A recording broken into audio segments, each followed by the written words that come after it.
திருநெல்வேலி மாவட்டத்தை பொறுத்த வரைக்கும் கொலைநகரம் அப்படிங்கிற பேர் வச்சதுக்கு காரணமே இந்த நீங்க சொன்ன இந்த 285 கொலைகள் நடந்த pattern, designs, continuous murders, repeated gangsters, இந்த பிரச்சனை தான். இது ஒரு பெரிய ஒரு விஷயம் என்ன பார்த்தீங்க அப்படின்னா, இந்த தனிப்பட்ட முறையில டிஸ்ட்ரிக்ட்டுக்கு இத்தனை மர்டரு, சிட்டிக்கு இத்தனை மர்டர் அப்படின்னா பிரிக்க முடியாது. அந்த ஆர்டிஐ நானும் பார்த்தேன். நானும் தினமும் ஆர்டிஐ போட்டு அந்த விஷயமா நிறைய உண்மைகள் எடுத்துட்டு வருவாங்க தான். பட் அந்த ஆர்டிஐ பொறுத்த வரைக்கும் பாத்தீங்க அப்படின்னா, அந்த 285 கொலைகள் திருநெல்வேலி மாவட்டத்துல மொத்தமா நடந்த மர்டர்ஸ். இதை நீங்க என்னன்னு பாத்தீங்க அப்படின்னா, இப்போ ஒரு ரவுடி இருக்கான், இவன் திருநெல்வேலி மாவட்டத்தை சார்ந்தவனா இருப்பான். இவன் என்ன பண்றாங்க அப்படின்னா, இங்க இருந்து போய் பக்கத்துல இருக்க தென்காசி மாவட்டத்துக்கு ஏதோ ஒரு அவசரத்துக்கு போறவோ, இல்ல தூத்துக்குடி மாவட்டத்துக்கு போறவோ, கன்னியாகுமரி மாவட்டத்துக்கு போறவோ, இந்த மாவட்டங்களுக்குள்ள வச்சு அவன் மர்டர் செய்யப்படும் போது அந்த எண்ணிக்கை 5 சேர்க்கப்படுது. அது திருநெல்வேலியில ஒரு மிகப்பெரிய சரித்திர பதிவேடு குற்றவாளிகள் இருக்கக்கூடியவங்க பக்கத்து மாவட்டத்துல போய் மர்டரானா அது. ரெண்டாவது, திருநெல்வேலி டிஸ்ட்ரிக்ட்ல 211 இதுல என்ன ஒரு கான்ட்ரோவர்சின்னு பாத்தீங்க அப்படின்னா, திருநெல்வேலி டிஸ்ட்ரிக்ட்ல அவசரமே திருநெல்வேலி சிட்டில நீதிமன்றம் இருக்கு, கொலை வழக்கு வர வேண்டிய அவசியம் வருது. சோ அதனால நீங்க ஏற்கனவே பார்த்திருப்பீங்க, கடந்த டிசம்பர் மாதம் நீதிமன்றத்தின் முன்பே மிக கொடூரமாக ஒரு கொலை அரங்கேறியது. அதன் பின்பு திருநெல்வேலி மாவட்ட லிமிட்ல இருந்து திருநெல்வேலி டிஸ்ட்ரிக்ட்ல நீங்க பாத்தீங்க அப்படின்னா 5 வருஷம் ரவுடிஸ் ஃபுல்லா வந்து டைட்டன் பண்ணணும், அவங்க அங்க மைக்ரேட் ஆனாங்க. திருநெல்வேலி சிட்டியை பொறுத்த வரைக்கும் பாத்தீங்க அப்படின்னா, கடந்த ஜனவரி 1ல இருந்து இந்த 18ஆம் தேதி முந்தானத்துல நடந்த மர்டர் வரைக்கும் கடந்த 2.5 மாதங்கள்ல எந்த மர்டருமே இல்லாம அமைதியா இருந்துச்சு. ரவுடிஸையும் ஸ்க்ரூட்னி பண்ணாங்க, ஹிஸ்டரி ஷீட்டர்ஸ் எல்லாம் கண்டினியூஸ் மானிட்டரிங் இருந்தாங்க. 2 மாசமா இந்த கொலை நகரம் மிகவும் அமைதியாக இருந்தது என்பது எந்தவித மாற்றமும் இல்லை. ஆனா கடந்த 18ஆம் தேதி காலையில் நடந்த ஒரு கொலை அப்படிங்கிறது வந்து ஒரு மிகப்பெரிய அச்சுறுத்தல். திருநெல்வேலி மாநகரத்துல இருக்கக்கூடிய அத்தனை மக்களையும் பரப்பதைக்க வைக்கக்கூடிய அளவுக்கு மிக கொடூரமாக, அதுவும் ஒரு முன்னாள் காவலர் ஒருத்தர் வந்து பப்ளிக்ல மர்டர் பண்ணிக்கிறது வந்து இங்க இருக்கிற எல்லாருடைய லைஃபுக்கு ஒரு பெரிய லைஃப் த்ரெட் அப்படிங்கறத ப்ரூவ் பண்ணிருக்கு. இதுல ஒரு பெரிய ஃபிளா அப்படின்னு என்ன பாத்தீங்க அப்படின்னா, எப்படி எஸ்ஐடியும் எஸ்ஐசியும் சேர்த்து ஏடிஎஸ் ஒரு யூனிட் ஃபார்ம் பண்ணி அதுல ஃபாலோ பண்ணி இன்வெஸ்டிகேஷன் அண்ட் இன்டெலிஜென்ஸ் சேர்த்து ப்ராசிக்யூஷன் கொண்டு வந்தாங்க ஏடிஎஸ் வழியாக. அதே மாதிரி ஓசிஐயு யூனிட்டை பார்க்கக்கூடிய நீங்க எது பாத்தீங்க அப்படின்னா, திருநெல்வேலி டிஸ்ட்ரிக்ட், சிட்டி, தென்காசி, தூத்துக்குடி, கன்னியாகுமரி 5 டிவிஷனையும் சேர்த்து ஒரே ஒரு இன்ஸ்பெக்டர் ஆக்சுவலி ஒரு 25 நபர்கள் பணியாற்றுறாங்க. இந்த ஓசிஐயுவால மட்டும்தான் எல்லா ரவுடிஸையும் கரெக்டா ஃபாலோ பண்ண முடியும். இவங்க இன்டெலிஜென்ஸ் மட்டும் பார்த்தா பத்தாது, எப்படி ஏடிஎஸ் ஃபார்ம் பண்ணாங்களோ ஏடிஎஸ் ஃபார்ம் பண்ண மாதிரி ஓசிஐயு யூனிட் கிட்ட ப்ராசிக்யூஷன் சைடு, அதாவது இன்வெஸ்டிகேஷன் சைடையும் சேர்த்து கொடுக்கும் போது இந்த ரவுடிஸ கரெக்டா பேக் பண்ணி இவங்களுக்கு வந்து ப்ராசிக்யூஷன்ல சரியான தண்டனைகள் வாங்கி தர வாய்ப்பு அமையும். அப்படி ஒரு வாய்ப்பு அமையும் போது ரவுடிகள் மேற்கொண்டு குற்றம் செய்யக்கூடிய ஒரு வாய்ப்பு அமையாம அவங்கள டிடென்ஷன்ல உள்ள வைக்க முடியும். இப்ப மேடம் வாசிச்ச அந்த ஆர்டிஐ அறிக்கைப்படி பாத்தீங்க அப்படின்னா 392 குண்டாஸ் போட்டிருக்காங்க அப்படின்னு.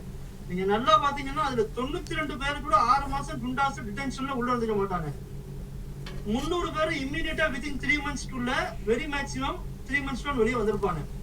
சோ இதை வந்து ஃபர்தரா ஒரு ஆர்டிஐ போட்டு இந்த 392 பேர் எத்தனை மாசம் டிடென்ஷன்ல உள்ள இருந்தாங்க, குண்டாஸ் போர்டு எப்படி உடைஞ்சது பார்க்கணும். இல்ல ராயன் சார் எஸ்பி சார் சொல்லியிருக்காரு, சிலம்பரசன் அவர்கள் பேசும்பொழுது சொல்லியிருக்காரு, ஒவ்வொரு சரித்திர பதிவேடு குற்றவாளிகள்னா அவருக்கு ஒரு அதிகாரியை போட்டிருக்கோம், ஒருத்தர் காவல்துறையை சேர்ந்தவர் அவரை ஃபாலோ பண்றாரு அப்படின்ற அளவுக்கு அவர் சொல்றாரு. நீங்க சொல்றது பார்த்தாக்கா வந்து கம்மியா இருக்காங்கன்னு சொல்றீங்க, இது எப்படி சாத்தியம்? இல்ல, நான் சொல்லக்கூடிய விஷயம் ரொம்ப கிளியர். அவங்க வந்து ஆளுக்கு ஒவ்வொரு ரவுடிக்கு ஒருத்தர போட்டுட்டான்னு சொல்றாங்க. அது எந்த அளவுக்கு நான் நேரடியா பார்த்தா உங்களுக்கு தெரியும். பட் என்ன அப்படின்னா க்ளோஸா மானிட்டர் பண்றாங்க. டிஸ்ட்ரிக்ட்ல எஸ்பி சிலம்பரசன் சாரும் சரி, சிட்டியை பொறுத்த வரைக்கும் கமிஷனர் சந்தோஷ் ஹெல்டிமணி சாரும் சரி, க்ளோஸா மானிட்டர் பண்றாங்க. ரவுடிஸ் அசை விடாம வச்சுக்காங்க, ரைட். பட் அடிஷனல் கேர் என்ன பண்ணும் அப்படின்னா OCIU unit, organised crime intelligence unit, இவங்க தான் இந்த ரவுடிஸை கம்ப்ளீட்டா மானிட்டர் பண்ணக்கூடிய யூனிட். இந்த யூனிட்டுக்கு அடிஷனலா ஏடிஎஸ் கொடுத்த மாதிரி ப்ராசிக்யூஷன் சைடையும் கொடுத்தா ரவுடிஸை மேற்கொண்டு ஃபாலோ பண்ண முடியும். நீங்க லா அண்ட் ஆர்டர்ல இருக்கவங்களை வச்சும் எத்தனை சிஐடி எத்தனை ஐஎஸ் வச்சு நீங்க ஃபாலோ பண்ண முடியும் ரவுடிஸை? முடியாது, சிரமம். ஏன்னா இவங்க வந்து ரிப்பீட்டட் சார், இப்ப நீங்களே சொன்னீங்க ஜனவரியில இருந்து மார்ச் 18 வரைக்கும் ரொம்ப அமைதியா இருந்தது நெல்லை மாவட்டம் அப்படின்னு சொல்றீங்க. சோ அந்த 2.5 மாசம் அவங்களால அதை கட்டுப்படுத்த முடியுது அப்படின்னா அப்ப இனிமேல் வர்ற காலமும் அப்படிதான் இருக்கும். இந்த ஒண்ணு வந்து ஒரு எதிர்பாராமல் அங்க நடந்து விட்டது அப்படின்னு தானே நம்ம எடுத்துக்க முடியும்.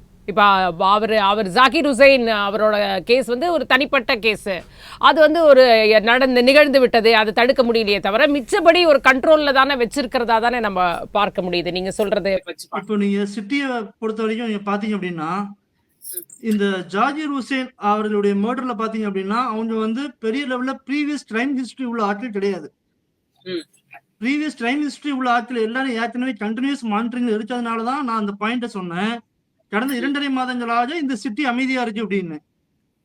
சோ இதுக்கு அப்புறமும் இதே டைட்டன் இதை விட இன்னும் கொஞ்சம் கூட நான் சொல்ற மாதிரி இந்த ஓசி யூனிட்டை இன்னும் உள்ள இறக்கி டைட்டா இவங்களை வந்து இது பண்ணும்போது மானிட்டர் பண்ணும்போது இங்க இருக்கிற அதாவது மத்த ஊர்களை மாதிரி கிடையாது. இங்க இருக்கிற ரவுடிஸ் வந்து ப்ராப்பரா இதே வேலையை மட்டுமே பண்ணக்கூடிய ரவுடிஸ்.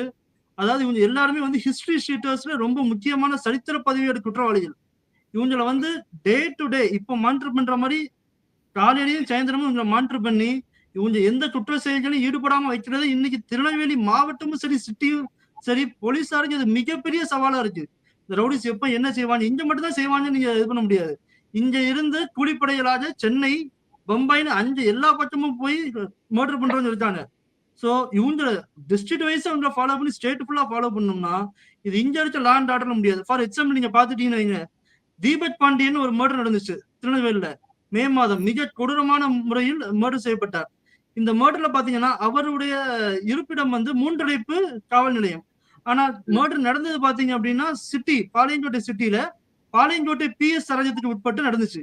இந்த மர்டர்ல நீங்க வந்து இந்த அக்யூஸ்ட கன்வியூஸா ஃபாலோ பண்ண யாரால முடியும் அப்படின்னா டிஸ்ட்ரிக்ட்ல இருக்கவங்களால முடியும்.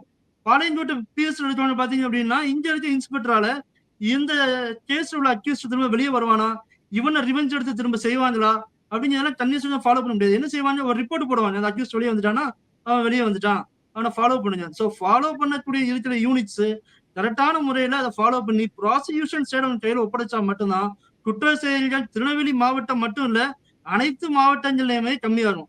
அதே மாதிரி திருநெல்வேலி மாவட்டத்தை பொறுத்த வரைக்கும் எடுத்துக்கிட்டீங்கன்னா SP சிலம்பரசன் அவர்கள் அனைத்து காவல் நிலையத்திலையும் ரொம்ப கிளியரா இருக்கக்கூடிய ஹிஸ்டரி ஷீட்டர்ஸ் சரித்திர பதிவோட குற்றவாளிகளை SP அவர்கள் நெருக்கி வைத்த விளைவாகத்தான் அங்கேயும் மர்டர் ரெடியூஸ் ஆயிருக்கு. பட் என்ன அப்படின்னா 211 மர்டர் நடக்கு அப்படின்னா அந்த history sheeters are very main. First time murders திருநெல்வேலியில கம்மி, ரிப்பீட்டடா பண்ணக்கூடிய ஹிஸ்டரி ஷீட்டர்ஸ் ஜாஸ்தி, சாதிய கொலைகள் ஜாஸ்தி. இப்ப சாதிய கொலைகள் நீங்க பாத்தீங்க அப்படின்னா நாஞ்சநேரி மாணவனை வெட்டினது உட்பட இப்ப ஸ்ரீவண்டத்துல அந்த தேவேந்திரன் ஒரு மாணவர் வெட்டப்பட்டது உட்பட எல்லா விஷயத்திலுமே பாத்தீங்க அப்படின்னா சாதிய விஷயங்கள் தான். சாதிய விஷயங்கள்ல பள்ளிகள்லயே நீங்க பாத்தீங்க அப்படின்னா இப்ப கூட தூத்துக்குடி மாவட்ட ஆட்சியர் இளம்பழவத் அவர்கள் வந்து பள்ளிக்கு நேரடியா சென்று ஸ்ரீவண்டத்துல அந்த ஸ்கூலுக்கு போய் அங்க இருந்து சாதி அடையாளங்கள்லாம் அழிச்சு இந்த மாதிரி ஸ்டெப்ஸ் எல்லாம் எடுக்காரு. நீங்க இதெல்லாம் பிரைமரியா உண்டாகக்கூடியதே பள்ளிக்கூடங்கள்ல தான் அப்படிங்கிற வார்த்தையை முதல்ல நான் இதுல வந்து எடுத்து வைக்கிறேன்.